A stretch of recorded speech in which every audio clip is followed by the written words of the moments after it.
Mais d'abord, la colère monte dans les universités alors que la ministre de l'Enseignement supérieur présentait aujourd'hui son plan pour l'université. Des grèves illimitées ont été votées un peu partout en France. Les enseignants-chercheurs refusent de changer de statut. Ils dénoncent aussi la réforme du recrutement et la formation des enseignants du premier et second degré. Un mouvement suivi dans la région. Le point avec Stéphanie Poté et Sylvain Velluet.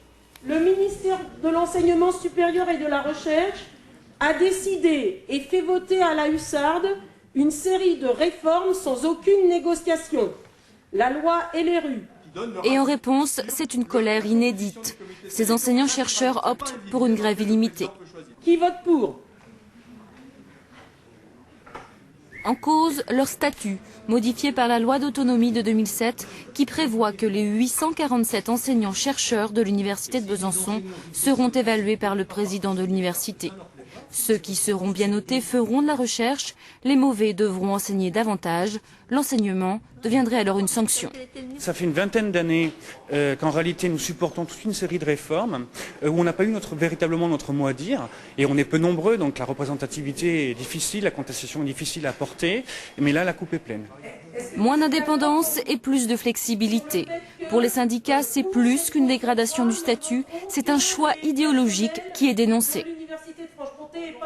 Je ne suis pas en train de défendre le mandarinat, je suis en train de défendre au contraire ce qu'on appelle la collégialité, qui est la base de l'université, le travail collectif, le fait qu'un universitaire ne discute pas directement avec son président, mais discute à travers des sections d'enseignement, à travers des collectifs scientifiques qui ont la véritable compétence.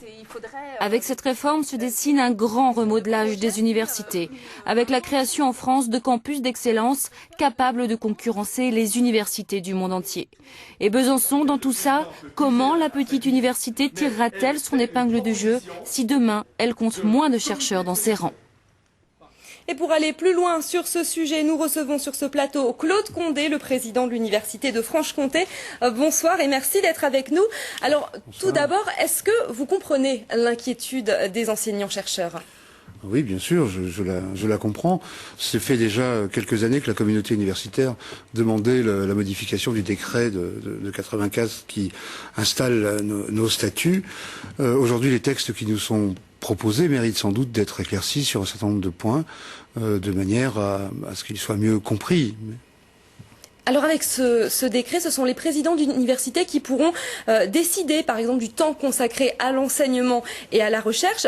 Comment vont se faire les arbitrages? Est-ce que ça ne va pas se faire au détriment de la recherche tout simplement? Écoutez, dans l'esprit, c'est pas ça. Alors je vous reprends tout de suite. Les présidents d'université vont rien décider tout seuls. Ils vont être évidemment équipés d'un conseil d'administration qui va les aider à décider. Et ils décideront pas eux-mêmes. Ils s'entoureront évidemment. Quand on dit président, vous savez, ça veut dire la gouvernance, grosso modo, de l'établissement. Et n'oubliez pas que les présidents sont des élus, ce sont pas des gens nommés par le ministère. Donc non, l'idée simplement, et encore une fois, je crois qu'il faut qu'on regarde très, très sérieusement les choses. Un enseignant-chercheur, c'est un enseignant et un chercheur. Bon, on attend donc d'un enseignant-chercheur qui a choisi ce métier, qu'après tout il aurait pu ne pas choisir, exerce les deux missions, et même une troisième mission qui est de participer à la gouvernance de l'établissement. Alors je crois que c'est à l'intérieur de ce système qu'il faut entendre la modulation de service. Qu'est-ce que ça veut dire la modulation de service? Ça ne veut pas dire l'augmentation des heures de cours, ou alors si ça veut dire ça, je ne participerai jamais à la mise en place d'une telle chose.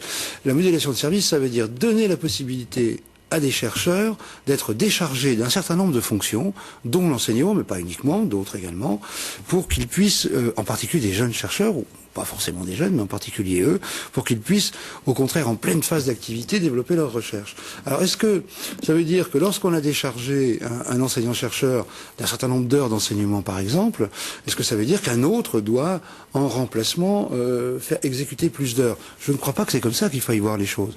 En tous les cas, si on lit le décret, mais sur ce point-là, moi je serais assez réservé, le décret n'est pas très clair, enfin bon, il reste encore des zones d'ombre, mais si on lit le décret, il est parfaitement possible, à l'intérieur de l'ensemble des missions, et pas uniquement l'enseignement, de transférer des missions pour quelqu'un qui, dans une période de sa vie, ne souhaite pas faire de recherche pour une raison ou pour une autre, il participera un peu plus à la gouvernance de l'établissement, etc. Je crois qu'on a présenté ce décret et on a eu raison de le présenter comme ça parce que sa première lecture nous conduisait à cela.